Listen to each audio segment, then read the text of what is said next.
كريشو ما صايبش. لا هاكا ندوق هذا حلو وهذا مفسول.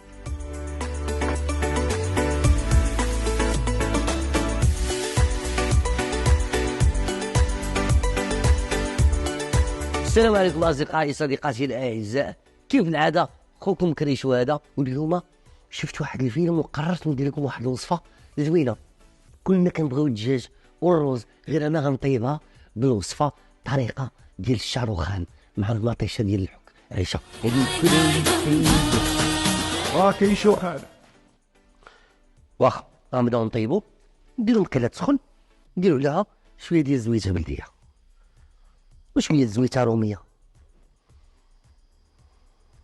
هاد الوصيله هادي في البلاصه غادي نزيدو عليها ثومه قزبور معدنوس مقطعين طريفات صغار وشويه سكينجبير حي مليحه بزاف وتحميره، ونبداو نسحرو هادشي ديالنا بهاد الطريقه. ناخدو 2 معالق مطيشه ديال الحك. هادي طريقه هنديه، دابا كنطيب بالطريقه الهنود. دابا غنمرقو هادشي شويه.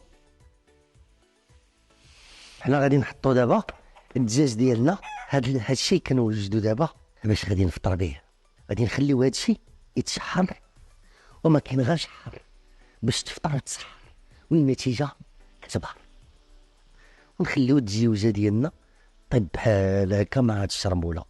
هذيك العطريه ديال الشاروخان، هذيك لي زيبيس انديان، فيهم المصاله، فيهم التندوري، فيهم شويه ديال لو كوري. الميها ديالنا ونخليو هادشي يتبخ ويطيب على خاطرو. فاش بدا كيتبخ غادي نزيدو الرز بسمتي ونقادوه باش ندخلوه للفران اونباليوه ونحطوه يكمل طيابو في الفران.